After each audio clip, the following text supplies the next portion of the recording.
My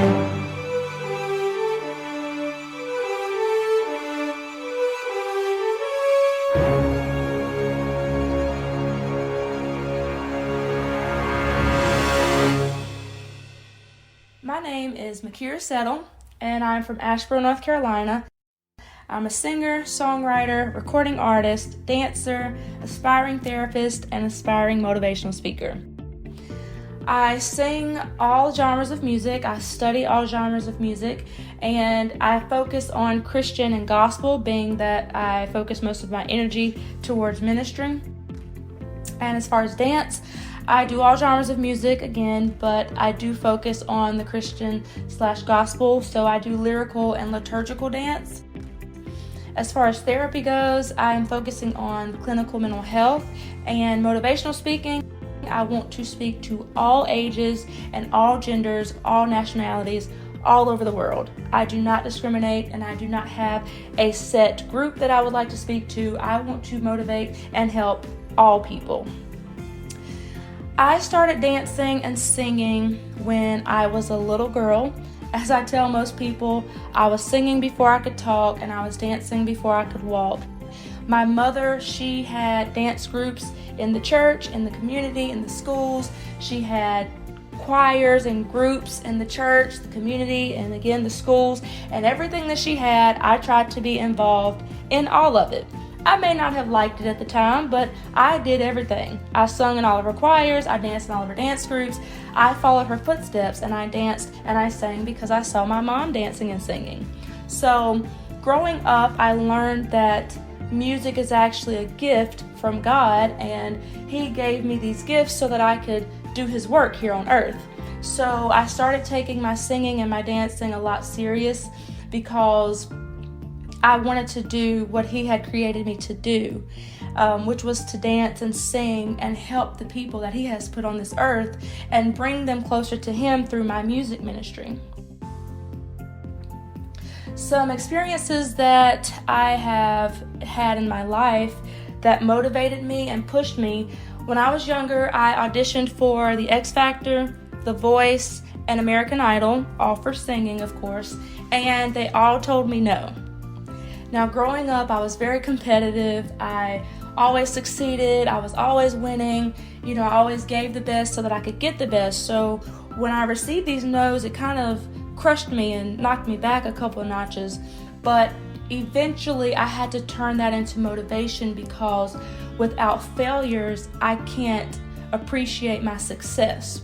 If I'm always winning and I never really have to work for it, it's not as meaningful as if I win some, lose some, and then work myself up to win again.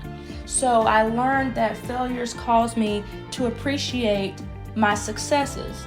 So I use those no's and those experiences to push me to do better, to grow, to learn more, to push myself to be better, just so that next go round I know what I need to do to be the best.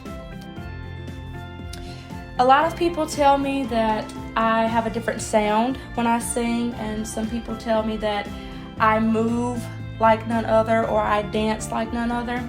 A particular instance, I danced at a nursing home some time back, and I've never studied sign language. I've never had a course on sign language. I don't know sign language. And I danced at this nursing home, and there was a lady there with hearing impairments. And after the little program was over, she came to me and she said, "I appreciate you for learning sign language for people like me."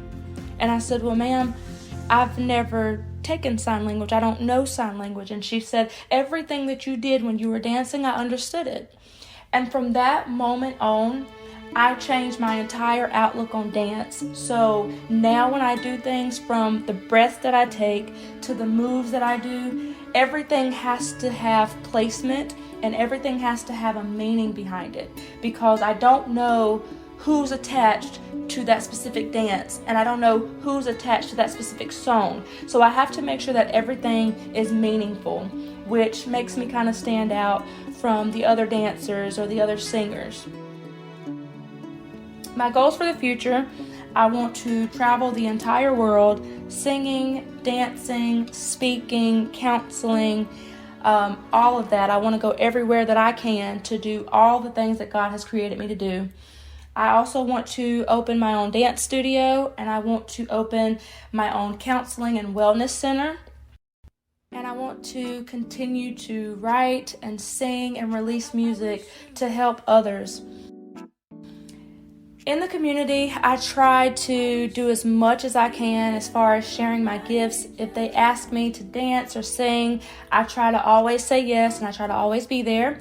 Or if my mom says, hey, they're having an event next week or next month or in 3 months, I would like for you to sing or dance, I'm all for it. Anything that I can do to give back to my community by using my gifts, I am all for it. And I think that is important because I want to be the motivational influence that someone looks to and says, well, if she can do it, I can do it. And we often get lost in society and comparing ourselves to what's going on and who's doing what, and we lose ourselves and we forget what we are created to do. And so I want to be the one that people look to and say, she's staying focused and she's doing what God created her to do. Now I need to do that. I need to stay focused and I need to do what God created me to do. And I also want to be the influence that shows the younger generation that, hey, anything is possible. It may look impossible, but that doesn't mean I can't do it. And anything you put your heart to, you can do it. And if you can think it, you can do it.